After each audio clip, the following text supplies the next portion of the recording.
ഹരേ കൃഷ്ണ. എല്ലാവർക്കും മാധവത്തിലേക്ക് സ്വാഗതം. അപ്പോൾ ഇന്ന് എല്ലാവരും ഏകാദശിയൊക്കെ എടുത്തു എന്ന് എനിക്കറിയാം. തീർച്ചയായിട്ടും നമ്മുടെ ചാനൽ കാണുന്ന എല്ലാവരും ഏകാദശി എടുത്തിട്ടുണ്ട്. അങ്ങനെ നമ്മൾ ഏകാദശിയെല്ലാം എടുത്തു. നാളത്തെ ദിവസം എല്ലാവരുടെയും പാരണാ സമയം ഓരോ സ്ഥലങ്ങളിലെയും ഞാൻ പറഞ്ഞിട്ടുണ്ട്. ആ സമയത്ത് നിങ്ങളെല്ലാവരും വിളക്ക് കത്തിച്ച് ഭഗവാനെ പ്രാർത്ഥിച്ച് തുളസി തീർത്ഥം കഴിച്ച് നമ്മുടെ പാരണ വീടണം. ഇനി തുളസി തീർത്ഥം ഇല്ലെങ്കിൽ വെറുതെ ജലം കുടിച്ചിട്ടായാലും നമ്മുടെ പാരണ വീടണം. പഴമൊക്കെ ഭഗവാനെ സമർപ്പിക്കാം. ആ പഴമൊക്കെ പ്രാർത്ഥനയ്ക്ക് ശേഷം നമുക്ക് എടുത്ത് കഴിച്ച് നമ്മുടെ പാരണ വീടാം.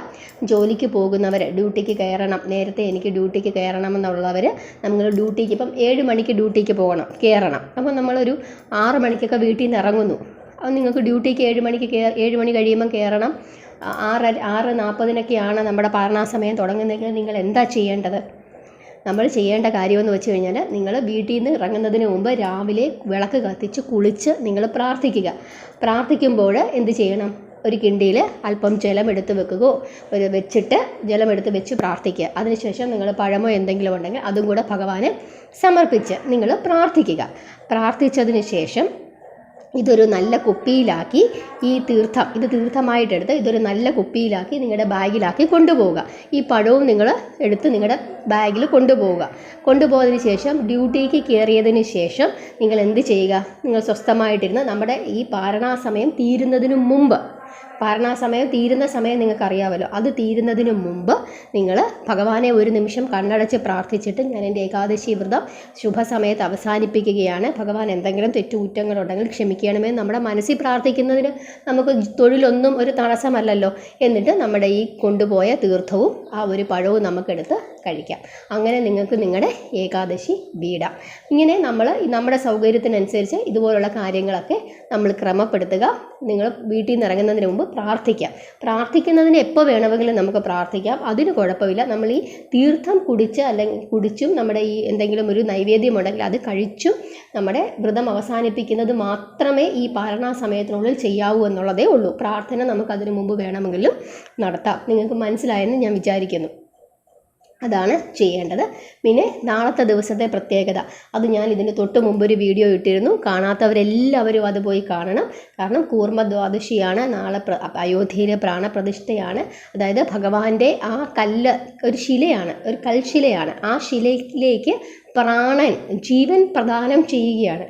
അപ്പോൾ അത്രത്തോളം മന്ത്രോച്ചാരണങ്ങളും പ്രാർത്ഥനകളുമുള്ള ഒരു ദിവസമാണ് നാളെ എന്ന് പറയുന്നത്. എല്ലാവരും ആ ഒരു ഏക മന്ത്രത്തിൽ ഇരിക്കുന്ന സമയമാണ്. ആ സമയത്ത് നമ്മളെല്ലാവരും വിളക്ക് കത്തിച്ച് പ്രാർത്ഥിക്കണം. നാളത്തെ ദിവസത്തെ ആ ഒരു പ്രത്യേക സമയമെന്ന് പറയുന്നത് വെറും 84 സെക്കൻഡ് മാത്രമേ ഉള്ളൂ.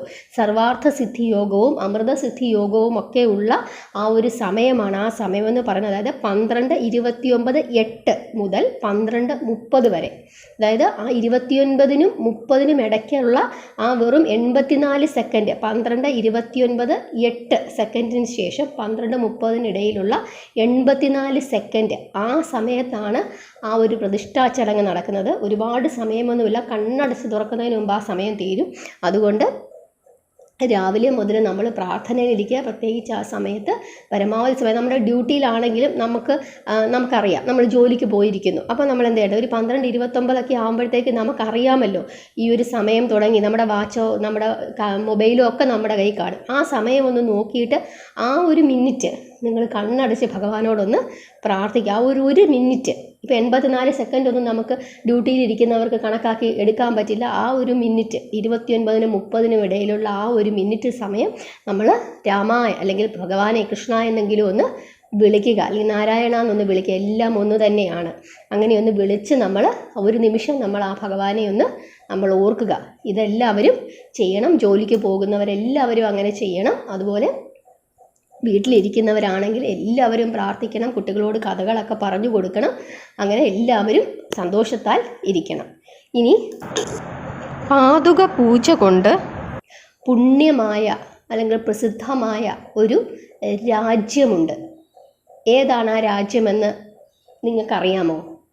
അതായത് പാതുക പൂജ കൊണ്ട് പുണ്യമായ രാജ്യം അല്ലെങ്കിൽ നഗരം ഏതാണ്? എത്ര പേർക്കറിയാം? അറിയാമെങ്കിൽ നിങ്ങളൊന്ന് പറഞ്ഞേ. അയോധ്യ. ഏതാണത്? അയോധ്യ. കാരണം ശ്രീരാമചന്ദ്രൻ വനവാസത്തിന് പോകുമ്പോൾ ഭരതൻ ആ സമയത്ത് അവിടെ ഇല്ല. അമ്മ കൈകേയിയാണ് ഈ പ്രശ്നങ്ങളെല്ലാം ഉണ്ടാക്കിയത്. അങ്ങനെയാണ് ഭഗവാൻ പോകുന്നത്. അപ്പോൾ ഭഗവാൻ പോകുന്ന വിവരം അറിഞ്ഞുകൊണ്ട് ഭരതൻ വരികയാണ്. അമ്മ വീട്ടിൽ പോയിരിക്കുകയായിരുന്നു ഭരതൻ. അവിടെ നിന്ന് വന്നിട്ട് ഭഗവാനെ പോയി കാണുന്നു. അപ്പോൾ ഭഗവാൻ യാത്രയായി. ആ സമയത്ത് ചെന്ന് കണ്ടപ്പോൾ ഭഗവാനോട് തിരിച്ചു വരാൻ അപേക്ഷിക്കുന്നു. തിരിച്ചു വരുന്നില്ല. ആ സമയത്ത് ഭഗവാന്റെ പാദുകങ്ങളാണ് ഭരതൻ്റെ കയ്യിൽ കൊടുത്തു വിടുന്നത്.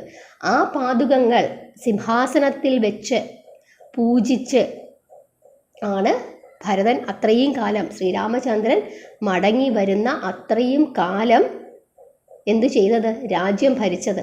എന്നും പൂജ ചെയ്യും ആ പാദുകത്തിൽ. അങ്ങനെ പാദുക പൂജയിൽ പവിത്രമായതും പുണ്യമായതും പ്രശസ്തി ആർജിച്ചതുമായ ഒരു രാജ്യമാണ് അയോധ്യ. നിങ്ങൾ ഈ കാര്യം അറിഞ്ഞിരിക്കണം. ഭഗവാൻ നാരായണൻ്റെ 7ാമത്തെ അവതാരമാണ് ശ്രീരാമൻ. ത്രേതായുഗത്തിലാണ് ജനിച്ചത്. അസുര നിഗ്രഹം തന്നെയായിരുന്നു ഭഗവാന്റെ ഉദ്ദേശവും. സൂര്യവംശത്തിലാണ്, ഇഷാക്കു വംശം അല്ലെങ്കിൽ സൂര്യവംശത്തിലാണ് ഭഗവാൻ ജനിച്ചത്. രണ്ടും ഒന്ന് തന്നെയാണ്. ഭഗവാന്റെ ജനനശേഷം അത് രഘുവംശമെന്നും അറിയപ്പെട്ടു. അച്ഛൻ ആരാണ്? ദശരഥൻ. അമ്മ എല്ലാവർക്കും അറിയാം ഇല്ലേ? ആരാണ്? കൗസല്യ. ദശരഥ മഹാരാജാവിൻ്റെ ആദ്യത്തെ, അതായത് ദശരഥൻ എന്ന പേര് കിട്ടുന്നതിന് മുമ്പ് അദ്ദേഹത്തിൻ്റെ പേര് എന്ന് പറയുന്നത് ഏതായിരുന്നു? നേമി എന്നായിരുന്നു ദശരഥ മഹാരാജാവിൻ്റെ ആദ്യത്തെ പേര്. ഇഷാക്കു വംശത്തിലെ അജ എന്ന് പറയുന്ന രാജാവിൻ്റെയും ഇന്ദുമതി എന്ന രാജ്ഞിയുടെയും മകനായിട്ടാണ് നേമി എന്ന രാജാവ് ജനിച്ചത്. ഈ നേമി എന്ന രാജാവിന് അദ്ദേഹത്തിൻ്റെ രഥത്തിന് 10 ദിശകളിലേക്ക് സഞ്ചരിക്കാനും പറക്കാനും ഭൂമിയിലേക്ക് മടങ്ങിയെത്താനും ഒരേ സമയം അങ്ങനെ ചെയ്യാനുള്ള ചിറകുകളുള്ള ഒരു രഥമായിരുന്നു ഇദ്ദേഹത്തിനുണ്ടായിരുന്നത്. അതുകൊണ്ടാണ് അദ്ദേഹത്തിന് ദശരഥൻ എന്ന പേര് കിട്ടിയത്. നമുക്ക് മനസ്സിലായോ? 10 ദിശകളിലേക്ക് പോകാം ഈ രഥത്തിൽ, സഞ്ചരിക്കാനും പറക്കാനും പറ്റും. ആ രീതിയിലുള്ള രഥമായിരുന്നു അദ്ദേഹത്തിന് ഉണ്ടായിരുന്നത്. അതുകൊണ്ടാണ് അദ്ദേഹത്തിന് ദശരഥൻ എന്ന പേര് കിട്ടിയത്. ഇദ്ദേഹത്തിൻ്റെ ആദ്യത്തെ പേര് നേമി എന്ന് ആയിരുന്നു. ഭഗവാൻ ശ്രീരാമചന്ദ്രൻ ശുക്ലപക്ഷത്തിലെ, ചൈത്രമാസത്തിലെ ശുക്ലപക്ഷത്തിലെ നവമി ദിവസമാണ് ജനിച്ചത്. പുണർദമാണ് അദ്ദേഹത്തിൻ്റെ നക്ഷത്രം. അതുകൊണ്ട് ഈ ചൈത്രമാസത്തിലെ ശുക്ലപക്ഷ നവമി രാമനവമിയായിട്ട് നമ്മൾ ആഘോഷിക്കുന്നു. നമ്മൾ ശ്രീകൃഷ്ണൻ്റെ ജന്മദിനം എന്നാണ് അഷ്ടമി രോഹിണി ആയിട്ട് ആചരിക്കും ഇല്ലേ? അപ്പോൾ അഷ്ടമിക്ക് അവിടെ പ്രാധാന്യമുണ്ട്. നിങ്ങൾ ശ്രദ്ധിച്ചാൽ അറിയാം, പല അഷ്ടമി രോഹിണികളും അന്നത്തെ ദിവസം അഷ്ടമി രോഹിണിയായിട്ട് നമ്മൾ ആചരിക്കുന്ന ദിവസങ്ങളിൽ ചിലപ്പോൾ കൂടുതലായിട്ടും നിൽക്കുന്നത് എന്തായിരിക്കും? കാർത്തിക നക്ഷത്രമായിരിക്കും. അഷ്ടമിക്കാണ് അവിടെ പ്രാധാന്യം. അതുപോലെ നവമിക്ക് വളരെയധികം പ്രാധാന്യമുണ്ട്. ചൈത്രമാസത്തിലെ ശുക്ലപക്ഷ നവമിയാണ് ഭഗവാന്റെ ജനന ദിവസം. ഭഗവാന്റെ അച്ഛൻ, ശ്രീരാമചന്ദ്രൻ്റെ അച്ഛൻ ദശരഥനാണ്. അമ്മ കൗസല്യ. അപ്പോൾ നമുക്ക് അറിയാം, ദശരഥ മഹാരാജാവിന് 3 ഭാര്യമാരാണ്: കൗസല്യ, സുമിത്ര, കൈകേയി. മക്കളില്ലായിരുന്നു വളരെ കാലം. പുത്രികാമേഷ്ടി യാഗം നടത്തിയാണ് കുട്ടികളെല്ലാവരും ഉണ്ടായത്. അതിനകത്തുനിന്ന് അഗ്നിദേവൻ പായസവുമായി പുത്രികാമേഷ്ടി യാഗത്തിൻ്റെ യാഗകുണ്ഡത്തിൽ നിന്നും അഗ്നിദേവൻ കയ്യിൽ ഒരു പായസ പാത്രവുമായി ഉയർന്നു വരികയും കൗസല്യയ്ക്കും കൈകേയിക്കുമാണ് അത് കൊടുക്കുന്നത്. ആര്? ദശരഥൻ.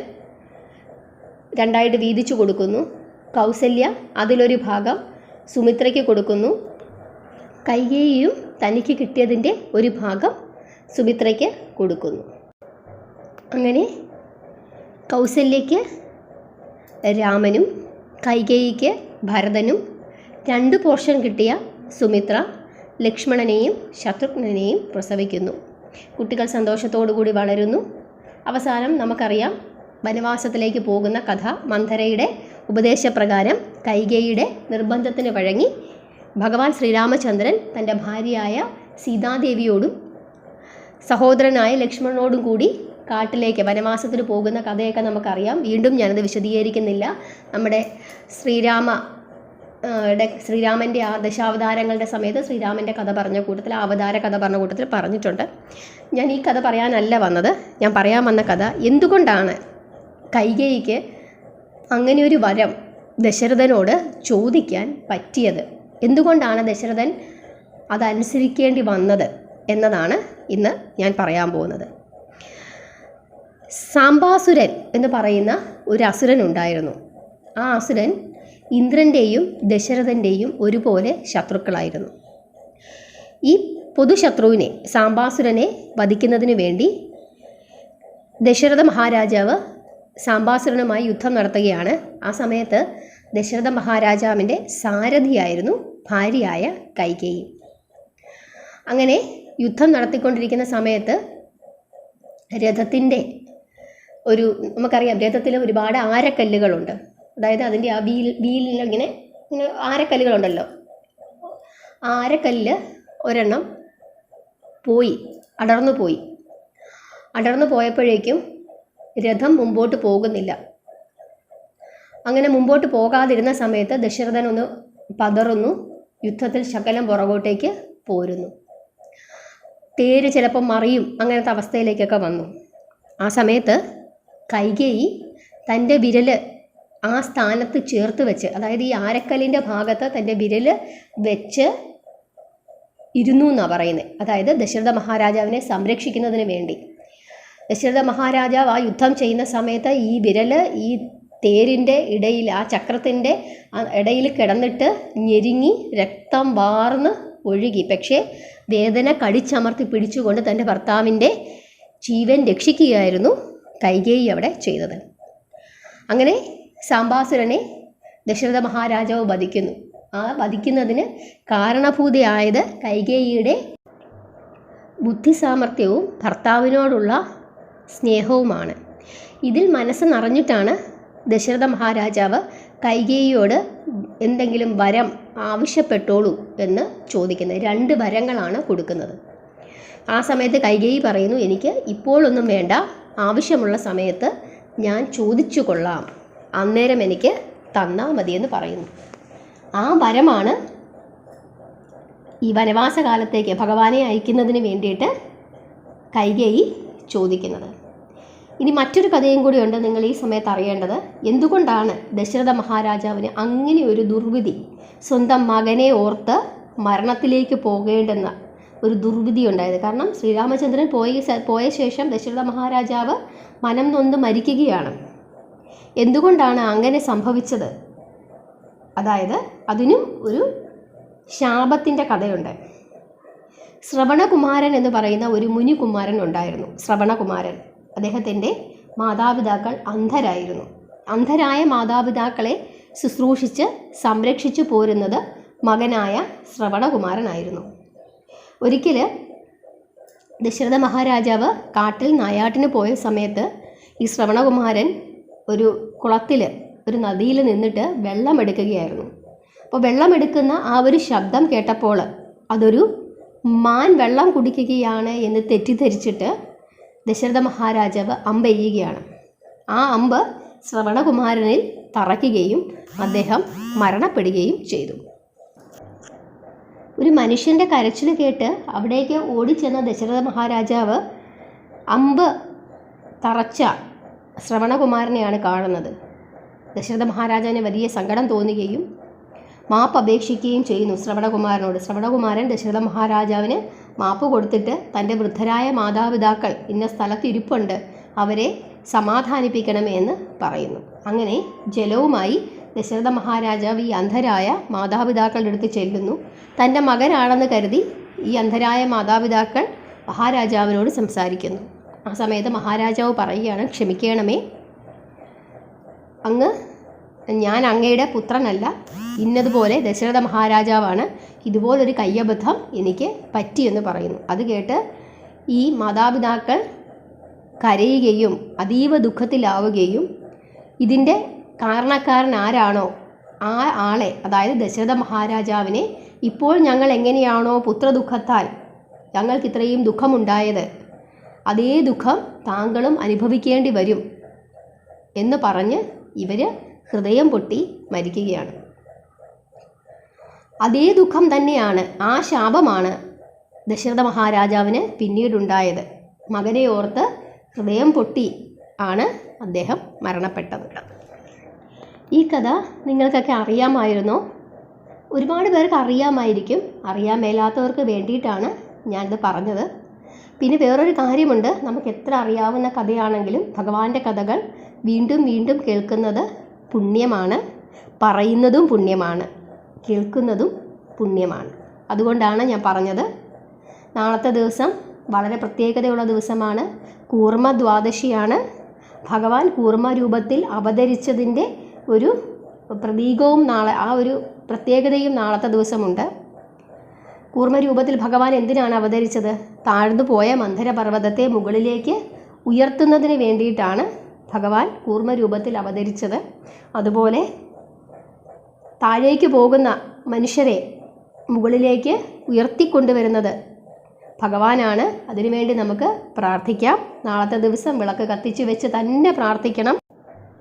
നാളെ ഉപവസിക്കാൻ പറ്റുന്നവരൊക്കെ ഉപവസിക്കുക പകൽ മുഴുവൻ. അതല്ല, ലഘുവായി ഭക്ഷണം കഴിച്ചിരിക്കുന്നവർ അങ്ങനെ ഇരിക്കുക. എന്തു തന്നെയായാലും ശുദ്ധാഹാരത്തിലിരിക്കുക. ഇതൊക്കെ നമ്മുടെ സംസ്കാരത്തിൻ്റെ ഭാഗമാണ്. അതിലൊന്നും നിങ്ങളൊരു മോശം വിചാരിക്കരുത്. നമ്മുടെ ക്രിസ്ത്യൻ മതവിഭാഗത്തിൽപ്പെട്ടവരോ മുസ്ലിം മതവിഭാഗത്തിൽപ്പെട്ടവരോ ഒരു പെൺകുട്ടിയെ കല്യാണം ആലോചിച്ച് വരുമ്പോൾ എന്താണ് അവർ പറയുന്നത്? നല്ല കുട്ടിയാണ്, നല്ല ദൈവഭയമുള്ള കുട്ടിയാണ്, നന്നായി പ്രാർത്ഥിക്കുന്ന കുട്ടിയാണ് എന്ന് പറയുമ്പോൾ എന്താ വിചാരിക്കുന്നത്? നല്ല കുട്ടിയാണ് അല്ലേ, പെൺകുട്ടി നല്ല കുട്ടിയാണ്. നമുക്ക് മാത്രം എന്താ അങ്ങനെയുള്ള ചിന്തയില്ലാത്തത്? പ്രാർത്ഥിക്കുന്നു എന്ന് പറയുന്നത് പലർക്കും ഒരു കുറച്ചിൽ പോലെയാണ്. ഞാൻ എൻ്റെ അനുഭവം കൊണ്ടാണ് പറയുന്നത്. പലരും എന്നോട് പറഞ്ഞിട്ടുള്ളതും ഞാൻ കണ്ടിട്ടുള്ളതുമായ കാര്യമാണ്. ഇതൊക്കെ നമ്മുടെ സംസ്കാരത്തിൻ്റെ ഭാഗമാണ്. ഒരാളെയും നിന്ദിക്കുന്നതല്ല നമ്മുടെ സംസ്കാരം. എല്ലാത്തിനെയും ഉൾക്കൊള്ളുന്നതാണ് നമ്മുടെ സംസ്കാരം. എല്ലാ വിശ്വാസങ്ങളെയും ഉൾക്കൊണ്ട് എന്തിനേയും നമ്മൾ ഈശ്വരാംശമായി കണ്ട് പൂജിക്കുന്നവരാണ് ഹിന്ദുമത വിശ്വാസികൾ. കാറ്റിനെയും പുല്ലിനെയും നദിയെയും പുഴയെയും അല്ലേ, എല്ലാത്തിനെയും, മനുഷ്യനെയും മൃഗത്തിനെയും മലയെയും ചെടിയെയും മരങ്ങളെയും എല്ലാത്തിനെയും നമ്മൾ ഈശ്വരാംശത്തിലാണ് കാണുന്നത് അല്ലേ. അങ്ങനെയുള്ള നമുക്ക് ആരോടെങ്കിലും ഏതെങ്കിലും മതസ്ഥരോട് ഒരു വേർകൃത്യം ഉണ്ടാകുമോ? നമുക്കാരോടും വേർകൃത്യമില്ല. നമുക്കൊന്നിനോടും പുച്ഛവുമില്ല, അയിത്തവുമില്ല. ഒരു കാര്യവും നമ്മൾ ആരെയും ഒന്നിനെയും അടിച്ചേൽപ്പിക്കുന്നുമില്ല. നമ്മുടെ സംസ്കാരത്തിൽ നമ്മൾ ജീവിക്കാൻ പറയുന്നത് നമ്മുടെ സംസ്കാരങ്ങൾ അറിഞ്ഞ് വളരുന്നതിന് വേണ്ടിയിട്ടാണ്. ഇന്ത്യക്ക് പുറത്തു പോയാൽ നമ്മുടെ സംസ്കാരത്തിനോട് അവർക്ക് എന്ത് ബഹുമാനമാണ്. ആ ബഹുമാനം പക്ഷേ ഇന്ത്യക്കകത്ത് താമസിക്കുന്ന നമുക്കില്ല. നമുക്കെല്ലാത്തിനെയും പുച്ഛമാണ്. അതുകൊണ്ടാണ് നമ്മളത് മനസ്സിലാക്കി ജീവിക്കാൻ എല്ലാവരും പറയുന്നത്. അങ്ങനെ പ്രാർത്ഥിക്കുക. നാളത്തെ ദിവസം ഒരുപാട് പ്രാർത്ഥനകളുള്ള ദിവസമാണ്. പല ക്ഷേത്രങ്ങളിലും അതിൻ്റെ ഭാഗമായിട്ട് പ്രാർത്ഥനകളുണ്ട്. അതിൽ പങ്കെടുക്കാൻ പറ്റുന്നവരൊക്കെ പങ്കെടുക്കുക. ജോലിക്ക് പോകുന്നവർ ജോലിക്ക് പോകുക. ആ ഒരു മിനിറ്റ് അല്ലെങ്കിൽ 84 സെക്കൻഡ് സമയം കണ്ണടച്ച് ഈശ്വരനെ ഒന്ന് വിചാരിക്കുക. നാളെ നോൺ വെജ് വേണ്ട. അതല്ലെങ്കിൽ തന്നെ നമ്മൾ ഏകാദശി എടുക്കുമ്പോൾ പിറ്റേ ദിവസം നമ്മൾ നോൺ വെജ് ഉപയോഗിക്കാറില്ല. എങ്കിലും നാളത്തെ ദിവസം പ്രത്യേകിച്ച് നിങ്ങൾ നോൺ വെജ് കഴിക്കണ്ട. ഭഗവാനെ വിളിച്ചൊന്ന് പ്രാർത്ഥിക്കും. അതുകൊണ്ട് ഒരു ദോഷവും നമുക്ക് ആർക്കും ഉണ്ടാകാൻ പോകുന്നില്ല. അങ്ങനെ പാതുക പൂജയാൽ പ്രശസ്തിയിലേക്ക് ഉയർന്ന അയോധ്യയ്ക്ക് നാളെ പ്രാണപ്രതിഷ്ഠയാണ് ഭഗവാന്റെ. ഹരേ കൃഷ്ണ.